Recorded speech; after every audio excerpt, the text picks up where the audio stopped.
Assalamualaikum guys, this is Shafin Arian. Welcome to my YouTube channel. আজকে যাচ্ছি হচ্ছে কুয়াকাটার উদ্দেশ্যে।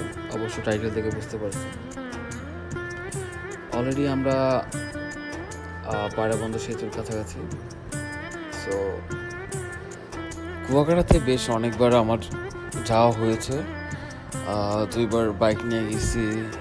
আর একেবারে ঢাকার থেকেও আমি কুয়াকাটাতে আসছি। সো ওভারঅল মোটামুটি সব কিছু ঘোরা আমার। এই ট্যুরটা অনেক মিস্টারির সাথে অতিবাহিত করেছি। সো যাই হোক, আলহামদুলিল্লাহ one of the best tour ছিল।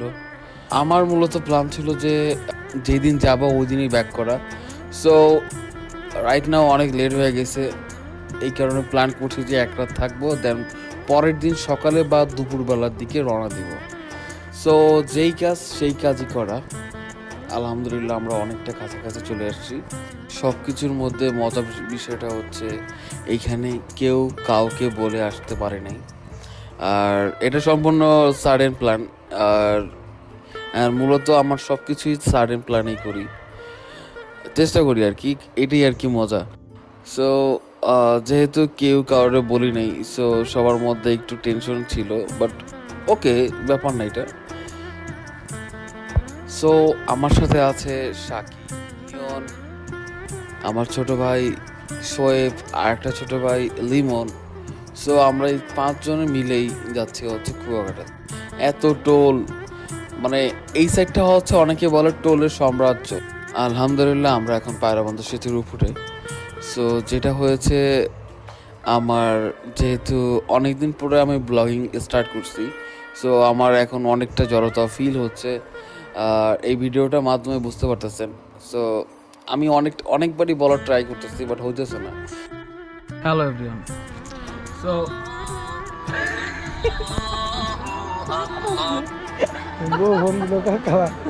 এর মধ্যে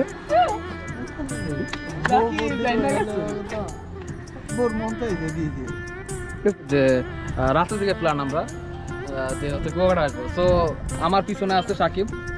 তো সাকিব যে কাজটা করছে, ও রাত্রে বলতেছে যে আর আসবে না, মানে সরি কুয়াকাটা যাবে না। সো এরপরে হচ্ছে দেরি করছে লিওন, এরপরে আমার ছোটো ভাই সোয়াইব দেরি করছে। সো এই কারণে আর কিছু তাড়াহুড়ার মধ্যেই আমরা প্ল্যানগুলো রেডি করছি। যাই হোক, আমাকে দেখতে সুন্দর লাগতেছে মাশাআল্লাহ। সো এর থেকে আর কিছু বলার নাই, এখন নিজেকে এইটা দিয়ে আর কি কম্প্রোমাইজ করতেছি। পায়রাবন্ধ সেতু পার হয়ে আমরা একটা খাবার হোটেলে আসি। এটা পরিষ্কার পরিচ্ছন্ন ছিল, সো দ্যাটস ওয়াই আর কি ঢুকে ফেলছি। জায়গাটা দেখতেও সুন্দর ছিল। এখন আসছি আমরা পায়রাবন্ধর পটুয়াখালী অতিক্রম করে একটা রেস্টুরেন্টে লাস্ট টাইম কাটছি। এটা হচ্ছে পটুয়াখালী একেবারে যে গোল চত্বরটা, চৌরাস্তার মোড়টা, এর সাথেই খাবার বাড়ি রেস্টুরেন্ট। এই যে কাচ্ছি এই সোয়াইব, আরিয়ান, আর অবশেষে আমাদের। তো খাবার দাবার শেষে আমরা আবার গাড়িতে উঠে পড়েছি। মাশাআল্লাহ এত সুন্দর রাস্তা, তার সাথে হচ্ছে ডানে বামের এত সুন্দর ন্যাচারাল পরিবেশ। আসলে কুয়াকাটা যাওয়ার এই মুহূর্তটা সবথেকে ওয়ান অফ দ্য বেস্ট। এত সুন্দর রাস্তা, দুই সাইডে ক্ষেত, মাঝখানে রাস্তা। আমাদের এই ট্যুরের উদ্দেশ্যটা ছিল একটু রিফ্রেশমেন্ট হওয়া, একটু মাথাটা রিল্যাক্স করানো। তো এই কারণে একটু রিফ্রেশমেন্টের জন্য একদিনের ঘুরতে হওয়া। যেহেতু আমার বাসা থেকে 170-80 কিলোমিটার দূরে, 3-4 ঘন্টা লাগছে কলেজে, জায়গায় জায়গায় থামছে। পর্যটকে ভরপুর ছিল, মিনিমাম 2-2.5 লাখ হবে। সো অনেক কষ্ট ম্যানেজ করে ভিডিওটা নিতে পারি নাই। সো সিকিউর হোটেলে 1 রাত 1 দিনের জন্য স্টে করার প্ল্যান করেছি।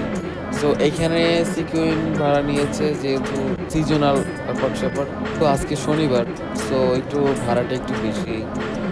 রুমটা বেশ গুছানো ছিল, ভিডিও করা হয়নি। আমরা যেখানে ছিলাম মোটামুটি অ্যাভারেজে ভালোই ছিল। রুমের ভেতর ঢুকে সবাই ঘুমায় গেছিল। ফিশ নিচ্ছি এখানে, স্যালমন ফিশ, আর স্যালমন ফিশ উইথ রুটি 1000± হয়েছে। এইদিকে সাকিব যেহেতু তার বউকে না বলে চলে আসছে, সো বউয়ের সাথে রাগারাগি করে এখন রুটি বানাতে সে ব্যস্ত। অনেক রাত করে হোটেলে আসছি, তাই এখানে কোনো ভিডিও শ্যুট নেওয়া হয় নাই। সকাল 10:30 বাজে। সবাই আসতে পারে নাই, দুজন অলরেডি রুমে আছে। আর সাকিব, আমি, নিয়ন সকাল সকাল ব্রেকফাস্ট করে ফেলছি। আর এরপরে যাব হচ্ছে ঝাউবন, লেবুর চর আর হচ্ছে কাঁকড়ার চর। এরপরে হচ্ছে ভ্যান ভাড়া করে ফেলেছি। এখন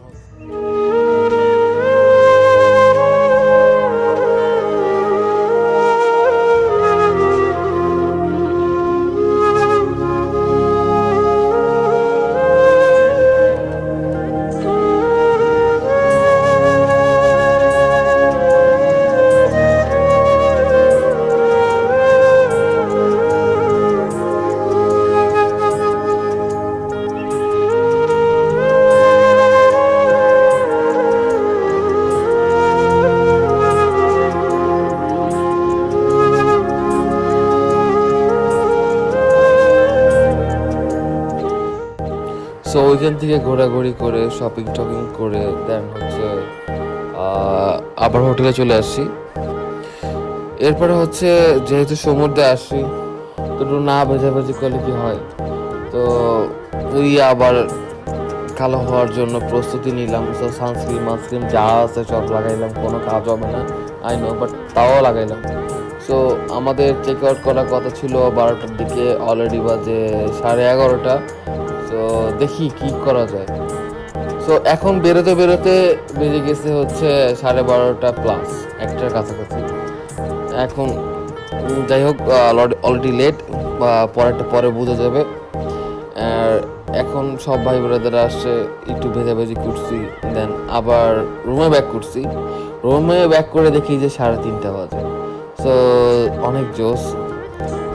এরপরে হচ্ছে অলরেডি নাকি ওয়ার্নিং দিয়ে গেছে যে 500 টাকা আরও অ্যাড করা লাগবে। আমরা বের হয়ে গেছি।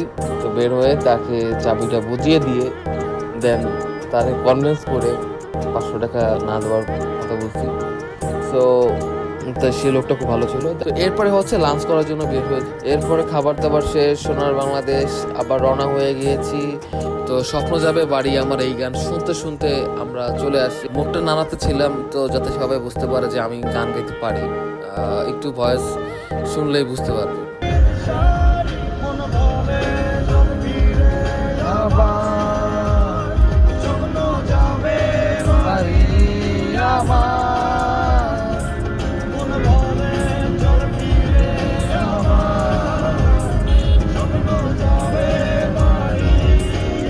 এনজয় করতে করতে যাচ্ছিলাম।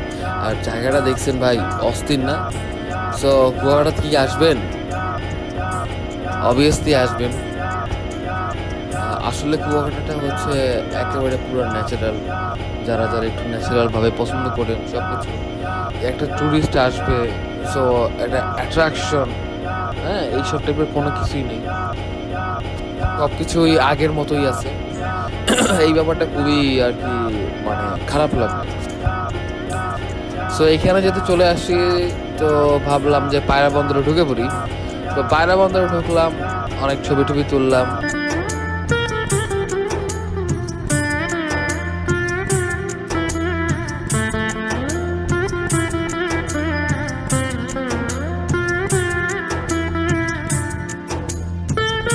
ওই দেখেন নিয়ন কিভাবে পোজ দিয়ে আছে। হ্যাঁ, তো এইখানে কাজটা করছে সাকিব একটা গাড়ির ভিতর। এই ভিডিওটা ক্লিক দেখলে বুঝতে পারবেন। কি যে গন্ধ ভাই, পুরো গাড়িটা নষ্ট করে দিত। তো তারপরে হচ্ছে পায়রাবন্ধুতে পার হয়ে হাতের ডানে একটা রেস্টুরেন্ট চোখে পড়েছে। দেন ওইখানে গেছি, চাটা খাইলাম, একটু রিল্যাক্স আর একটু হইলাম। সো আমরা তো বুঝতে পারছেন খুবই আলসা মানুষ, সো জায়গায় জায়গায় থামতে হবে। তো এরপরে হেলিকপ্টারটা নিয়ে মানে আমার গাড়িটাকে নিয়ে জোরে জোরে টানাটানি করলাম, কারণ পটুয়াখালী থেকে সাকিবের বউয়ের জন্য সাকিব জামা কাপড় কিনতে হবে, তা না হলে সাকিবকে ঘরে ঢুকতে দিবে না। সো যাই হোক, অলরেডি অনেক লেট হয়ে গেছে। সো ভিডিও করলে আর কি তেমনভাবে গাড়ি চালাতে পারবো না। সো আলহামদুলিল্লাহ আমাদের জন্য দোয়া করেছেন বিধায় আমরা সহি সালামাতে সবাই বাসা চলে আসছি। সো আমি আর কি উপরে স্ক্রিনে সব দিয়ে দিব, মানে কীরকম খরচা পড়েছে আর কীরকম লাগে ঢাকা থেকে আসতে, গাড়ি নিয়ে আসলে কীরকম লাগে, বাইক নিয়ে আসলে কীরকম লাগে। সো ওভারঅল ডিটেলস আর কি পেয়ে যাবেন। সো সবাইকে ধন্যবাদ সাথে থাকার জন্য। আসসালামু আলাইকুম, take care everyone. Tell me pretty lies, look me in the face. Tell me that you love me, even if it's fake.